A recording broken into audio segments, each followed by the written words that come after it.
Hello students, class 11th में units and dimension और errors की आज हम रिवीजन करेंगे। तो हर टाइप के एक एक क्वेश्चन, दो दो क्वेश्चन उठाएंगे। जो क्वेश्चन आपके फ्रीक्वेंटली एग्जाम से पूछे जाते हैं वो करेंगे। तो यूनिट्स एंड डायमेंशन से पहला क्वेश्चन लेते हैं।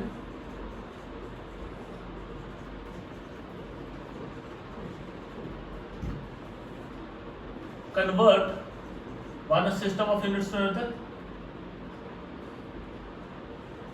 यूनिवर्सल ग्रेविटेशनल कांस्टेंट होता है 6.67 इंटू 10 की power -11 in CGS system of units. इसको एसआई सिस्टम के अंदर है।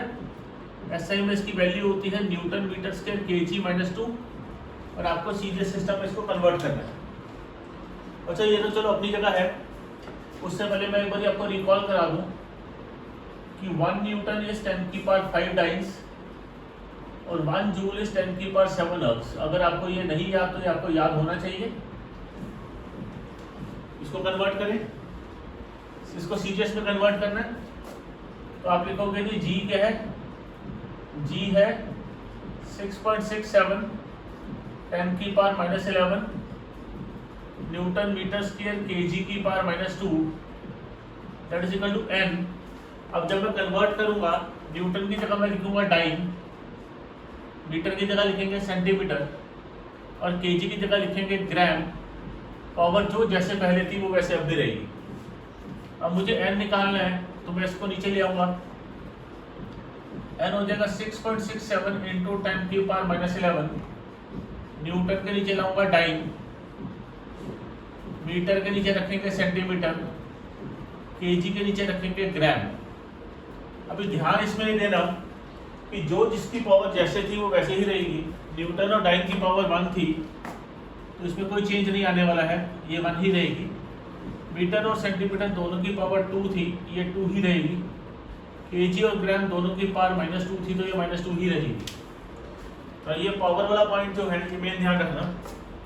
Now this is 6.67 into 10 की पावर -11।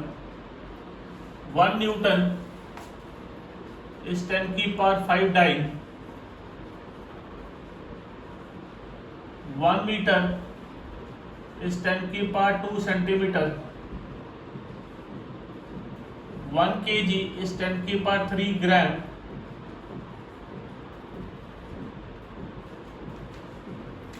तो ये आ जाएगा 6.67 इंटू 10 की पावर -11, 10 की पावर 5 और 10 की पावर 4, 10 की पावर -6। इसको सॉल्व करोगे you will get it equal to 6.67 into 10 की पावर -8। ये आपका n आ गया।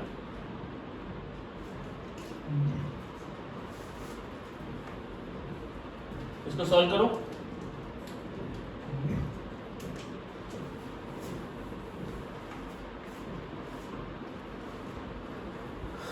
इसके बाद दूसरा क्वेश्चन देखते हैं। Energy E equal to B - x square upon a t। इस क्वेश्चन में x डिस्टेंस है और t आपके पास टाइम है।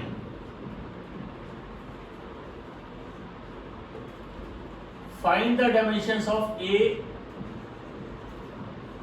Multiplied by b। आपको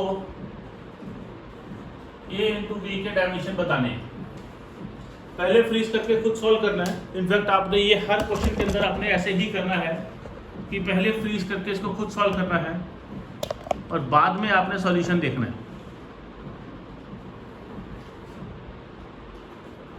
ठीक है जी, देखते हैं।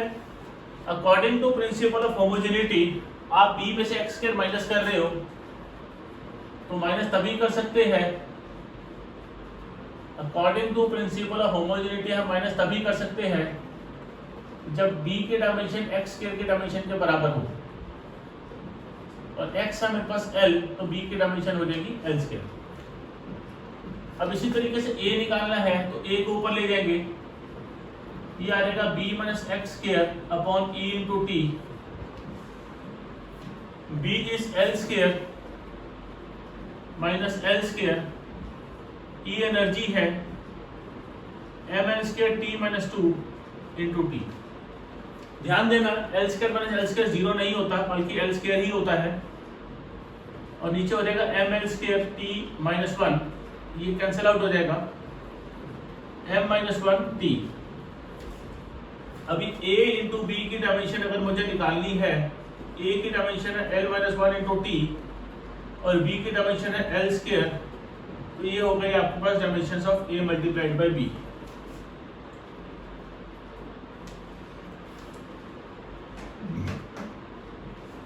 ठीक है जी, फ्रीज करके नोट करो, फिर अगला क्वेश्चन देखेंगे।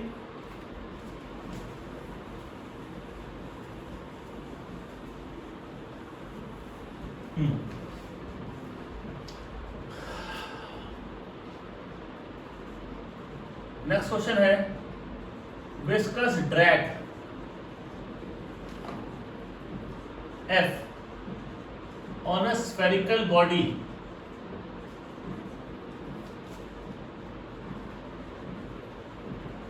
Moving with velocity v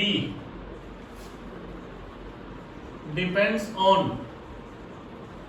number 1 radius of body,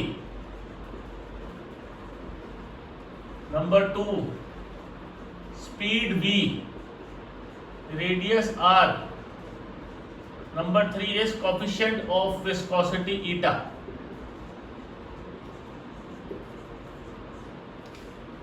Find relation among them using method of dimensional analysis, using method of dimensional analysis, find relation among them।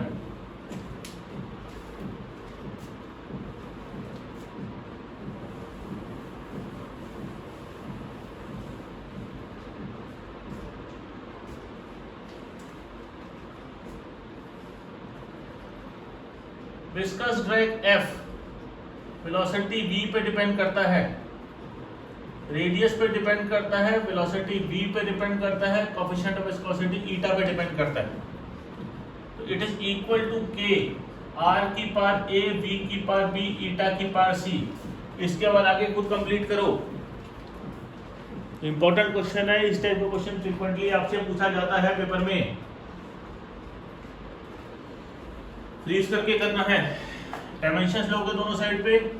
Force की डायमेंशन होती है mlt minus 2, r is radius, l की power a, v is lt minus 1 की power b, eta is ml minus 1 t minus 1 की power c।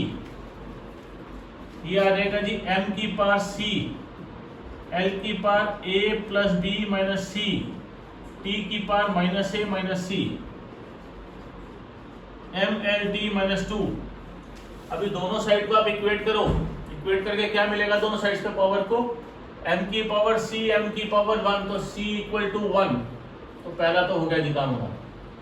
दूसरा है a plus b minus c l की power, यहाँ पर l की पावर 1 है, तो a plus b minus C is equal to 1। इसको इक्वेशन को फिलहाल यहीं छोड़ देते हैं। t की पावर है माइनस a माइनस सी, और इधर है t की पावर माइनस 2, तो minus a minus C is equal to minus 2। c हम 1 निकाल चुके हैं, तो minus a is equal to minus 1, a equal to 1। इसमें पुट कर दो, a की जगह 1 प्लस b, c की जगह 1 इक्वल टू 1, तो b आ जाएगा 1। अब इसको इक्वेशन में आप पुट करोगे तो you will get f is equal to k r v ईटा।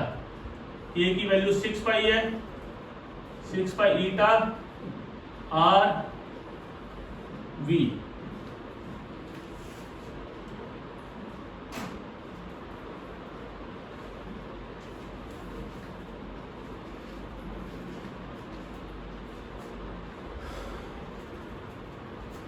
ठीक है जी।